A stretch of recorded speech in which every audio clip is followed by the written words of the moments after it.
महाराष्ट्र के नागपुर शहर में राष्ट्रीय स्वयंसेवक संघ प्रमुख मोहन भागवत से आम आदमी पार्टी के महाराष्ट्र संगठन सचिव भूषण डागोरकर के नेतृत्व में जवाब दो मोर्चा निकालकर 5 बड़े सवाल पूछे गए, जिसमें भारतीय जनता पार्टी द्वारा किया जा रहा ईडी सीबीआई का दुरुपयोग, राज्यों की संवैधानिक तरीके से चुनी गई सरकारों को असंवैधानिक तरीके से गिराना और भ्रष्ट नेताओं को भाजपा में शामिल करना शुमार रहा। साथ ही साथ प्रदर्शन के दौरान मोहन भागवत जी से यह भी पूछा गया कि संघ के पदचिन्हों व सिद्धांतों पर चलने वाली भारतीय जनता पार्टी अब पूरी तरह से भ्रष्टाचार के गिरफ्त में कैसे चली गई। आम आदमी पार्टीच्या राष्ट्रीय अध्यक्ष माननीय श्री अरविंद केजरीवाल यांनी विनम्रतापूर्वक मोहनजी भागवत आरएसएस प्रमुख यांना प्रश्न विचारले। 5 प्रश्न अशापैकी आहे की भारतीय जनता पार्टी ही आरएसएसच्या कोकमधनं पैदा झाली आहे, आरएसएसमधनं ही एक संघटना बाहेर निघाली आहे।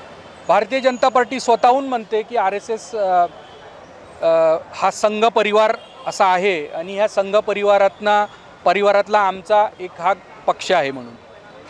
ह्या संघ परिवाराचं काम आहे की तात्विकदृष्ट्या त्यांच्या जे पाल्य आहेत, त्यांच्या माध्यमातून जे निघालेले पक्ष आहेत, त्या किंवा त्या संस्था ह्या देशामध्ये कशा प्रकारे वागतात हा मोठा प्रश्न आहे। त्याचबरोबर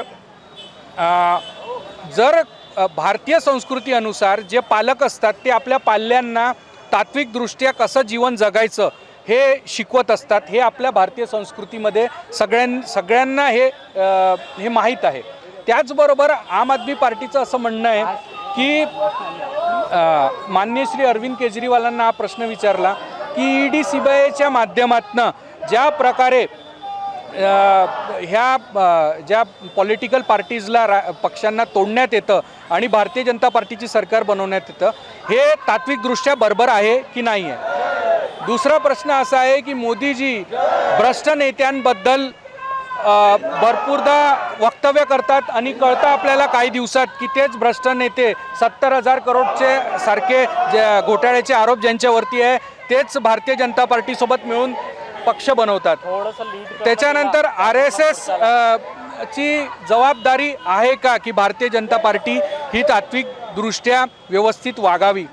JP नड्डा यांनी काही दिवसाआधी प्रश्न विचारला होता की प्रश्न देशासमोर मांडला होता की आरएसएस भारतीय जनता पार्टीला आरएसएसची गरज नाही आहे, तर हे बरोबर आहे का? हे आमचा प्रश्न आहे, आमच्या राष्ट्रीय अध्यक्षांचा प्रश्न आहे की आरएसएस ह्या गोष्टीबद्दल काय विचार करतं। आणि त्याचबरोबर मोदीजी ची पुढच्या वर्षी 75 वर्ष पूर्ण होणार, तर प्रश्न असा आहे की जसं यांनी नियम लागू केला आहे की 75 वर्षापेक्षा जास्ती वय जर झालं तर तुम्हाला यापुढे राजकारणामधनं संन्यास घ्यावा असा आरएसएस किंवा भारतीय जनता पार्टीसोबत काही त्यांच्या संलग्न संस्थांचं म्हणणं आहे। तर आमचा प्रश्न आहे की का मोदीजी 75 वर्ष पूर्ण झाल्यानंतर भारताचे प्रधानमंत्री राहतील, त्यांचा कार्यकाळ पुढच्या वर्षी संपेल की आरएसएस प्रमुख त्यांना पदावरनं उतरायसाठी बाध्य करते। नमस्ते, मैं अजिंक्य कड़म्बे, आम आदमी पार्टी अध्यक्ष नागपुर शहर। 2014 में भारतीय जनता पार्टी पूर्ण बहुमत लेके सरकार में आती है और सरकार में आने के बाद ऐसा कहा जाता है कि उनको आरएसएस का बहुत ज़्यादा सपोर्ट था, जिस तरह से वो बहुमत में आए।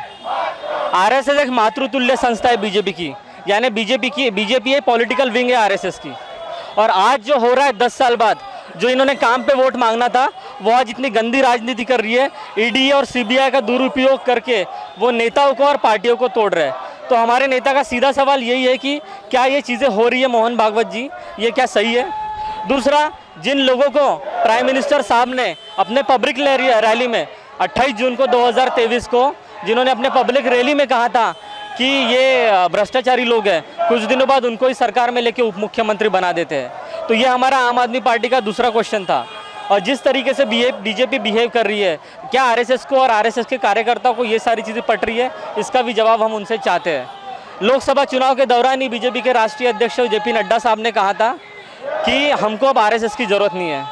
क्या अभी बेटा इतना बड़ा हो गया कि वो माँ को आके दिखा रहा है? यही क्वेश्चन अभी बीजेपी को आरएसएस ने यानी हमारे नेता ने अभी आरएसएस को पूछा है। और सबसे आखिरी वाला जिसके तहत मुरली मनोहर जोशी, अडवाणी साहब, सुमित्रा महाजन जी को 75 साल वाली जो आयु वाला लिमिट था वो लगा के रिटायर कर दिया और अपने राजनीतिक कॉम्पिटिटर को सबको हटा दिया। क्या ये नियम भी मोदी जी पे लगाएंगे, क्योंकि अगले साल वो 75 के होने वाले हैं। अमित शाह जी कह रहे थे कि ये नियम मोदी जी पे लगने वाला है नहीं, तो क्या ये बात सही है? ये सारे पांचों सवाल के जवाब हम मोहन भागवत जी से चाहते हैं, इसलिए हम यहाँ पे आए हैं। आपने जिस तरीके से आरएसएस और भारतीय जनता पार्टी के संबंधों पर सवाल खड़े किए हैं, उसके मद्देनजर हमारे पास में जो जानकारी आ रही सूत्रों से कि भारतीय जनता पार्टी का इस इलेक्शन में विधानसभा के आरएसएस पूरी तरीके से सपोर्ट करने वाली है और उन्होंने ज़मीनी तौर पे काम कर दिया है, शुरू भी कर दिया है। इस बारे में आप क्या कहेंगे? इसके बारे में मुझे आइडिया नहीं है, मैं इसको पता करके आपको बताता हूँ। धन्यवाद। आपको बता दें कि आम आदमी पार्टी ने शहर के महल स्थित चिटनवी पार्क चौक से लेकर संघ मुख्यालय तक मोर्चा निकालने का प्रयास किया। इस मार्च में महिलाओं व युवाओं ने बढ़ चढ़कर हिस्सा लिया व अपनी आवाज संघ मुख्यालय तक पहुंचाने का पूरा प्रयास किया। क्या आप इस आंदोलन को लेकर संघ बिल्डिंग के अंदर जाने का प्रयास करेंगे और आपकी मांगे क्या है? जी, हमारे जो 5 मांगे हैं अरविंद केजरीवाल जी ने अपने वक्तव्य में उन्होंने बताया था कि 5 उनकी मांगे हैं। हम लोग ये जानना चाह रहे हैं कि आम आदमी पार्टी मतलब बीजेपी ये जो संगठन है ये आरएसएस की जननी से आया हुआ है।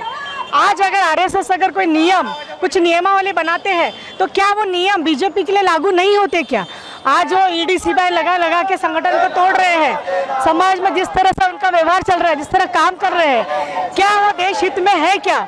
जिस तरह संगठन में काम कर रहे हैं देश हित में है क्या? तो मोहन भागवत जी इसमें आवाज क्यों नहीं उठाते? ये हमारी जो 5 मांगे हैं, क्या सारे नियम दूसरों के लिए है क्या? सारे अलग संगठन में ले कांग्रेस और जितने भी संगठन उसके लिए है क्या? इतने साल में शासन करने के बावजूद भी इन्होंने शासन काल में कुछ भी अपने नियमों को फॉलो नहीं किया हुआ है, तो क्या ये भागवत जी की जिम्मेदारी नहीं बनती क्या? अब आपका आगे क्या पड़ा हुआ है? क्या आप संघ बिल्डिंग के अंदर जाकर लेटर देने का प्रयास करोगे? जी बिल्कुल, हम लोग संघ बिल्डिंग में जाके लेटर देने का प्रयास करेंगे। लेटर हमारे पास तैयार है, हमको जवाब चाहिए भागवत जी से। हम जानना चाहेंगे भागवत जी ये नियम सिर्फ बाकी लोगों के लिए है क्या? ये आपकी जननी से तैयार हुए जो बीजेपी संगठन है वो क्यों नहीं रूल फॉलो करता? क्यों नहीं जो आपके दिए हुए रूल नियम है वो क्यों नहीं बनाता है? लेकिन सुरक्षा कारणों के चलते मोर्चे को संघ मुख्यालय से कुछ ही दूरी पर बरकस चौक पर पुलिस द्वारा रोक लिया गया। पश्चात आम आदमी पार्टी की ओर से महाराष्ट्र सचिव डॉक्टर शाहिद जाफरी व शहर महिला अध्यक्षा सुषमा कामड़े द्वारा संघ मुख्यालय पहुंचकर ज्ञापन सौंपा गया। नागपुर शहर से कैमरा पर्सन विशाल मेश्राम के साथ मुकुंद चौरसिया की रिपोर्ट।